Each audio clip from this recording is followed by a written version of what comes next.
What's going on, viewers? This is Sin Galactus, bringing you some Crysis 2 gameplay, playing the demo here, getting a feel for the game. This is my third match, I think. As you can see, they've got the 3-5-7 kill streaks, similar to Call of Duty, but we'll get into that later, possibly, if we have time. You see they have Assault, Scout, Sniper, Gunner, and Custom Class. I believe you have to be level 5 to unlock the Custom Class. But the Assault is pretty much just a assault rifle. Scout is a shotgun with a silenced pistol.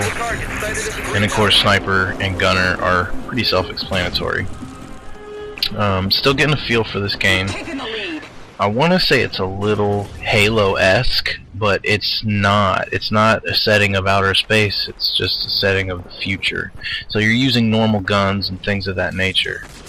Here you can see I'm trying to get a sneak on people, and it failed. This guy had his stealth mode engaged, which something that's very interesting and puts a little bit of life into this shooter is that you can hit left bumper to go into an armor lockdown where you get a temporary, very short burst of a lot of ammo if you're fixing to rush into a few people. It'll, you know, I don't know stats wise how it improves, but it's supposed to basically bump you up, I guess maybe 200%. I don't know, I don't have a number. I'll possibly be getting back with you on that, because I don't want to lead you astray or make a liar out of myself. But anyway, and then right bumper gives you a temporary invisibility. You can see up in the top right is like a measurement of your suit's energy levels. Of course, this being futuristic, it's your suit has a lot of nanotechnology, things of that nature.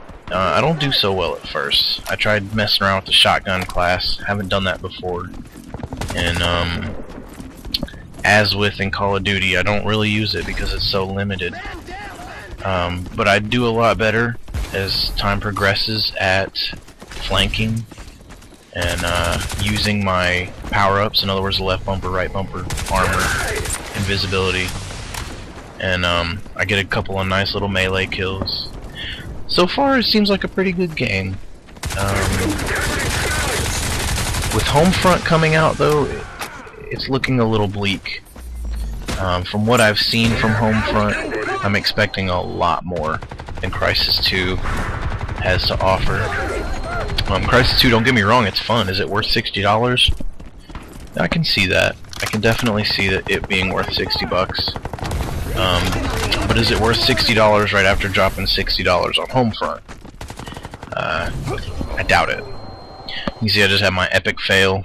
Probably should have edited that out, but I'll leave it in here just for, Enemy radar uplink detected. I don't know, I guess originality purposes.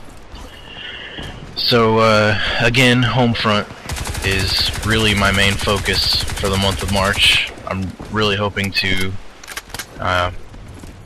get this game, and I have high hopes that it will surpass Black Ops. Black Ops is a very good game, but I think Treyarch just has too many issues.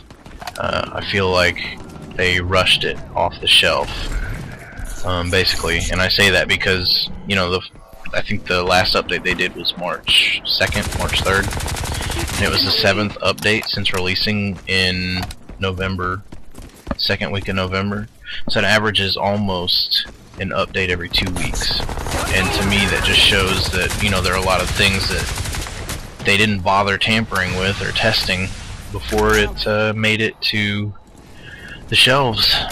They were really just worried with $sign, which is understandable, but I'm not here to talk about Black Ops.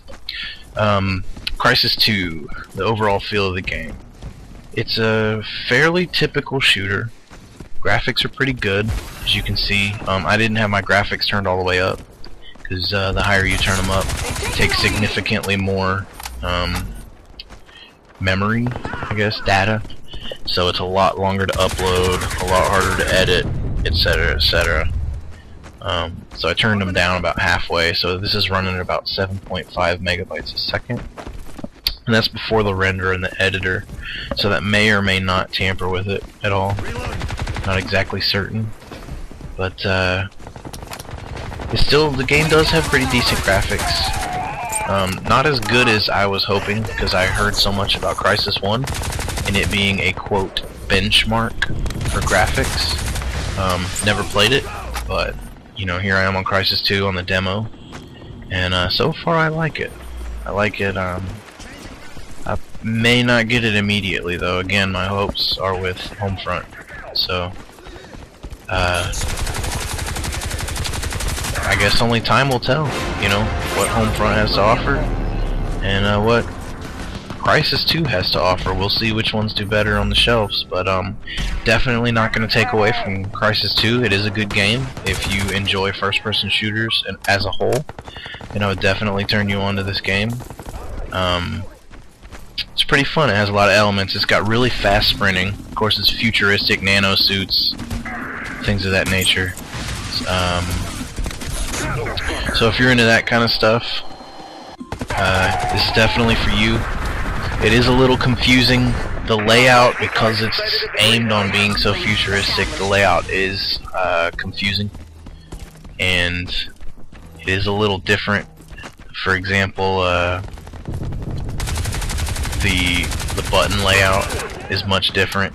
Like, to activate your kill streaks, you have to hold Y, and to actually get your kill streak, you have to go up to their body where you killed them and pick up a little like trinket, like a little power-up trinket or something, and that's how you get your kill streak that you earn from killing them. So, I mean, I'm not gonna say it doesn't make sense. I guess it's really just a matter of opinion. But you know, I mean, overall, the knowledge of whether the general consensus is it's cool or it's not cool will show in a few weeks when it's Homefront versus Crysis 2. Another feature I haven't talked about here yet is the air stomp. Whenever you jump, if you hold B, you have the potential to slam down onto the ground and cause like a shockwave, similar to the flop perk in the new Zombies map, Ascension. It's pretty similar to that, only it looks way cooler, and it's pretty beast looking if you watch the intro when you have the demo. So if you haven't downloaded the demo, I don't know when they're taking it off the shelves, but go to the Xbox Live Marketplace and get the demo for Crysis 2 so you can get a feel for yourself. But the demo is definitely worth downloading. I think it was like 1.66 gigabytes, so expect it to take a significant amount of time. But in my opinion, it's worth it. It's a good little run and gun shooter. It's not really geared toward camping because it takes so much to kill someone. Similar to Halo, you know, it takes a lot. But anyway, that's the video. Thanks for watching. You can see I beasted here. I think I went like 16 and 7 or 8. Came on top of the leaderboard though. Alright guys, thanks for watching.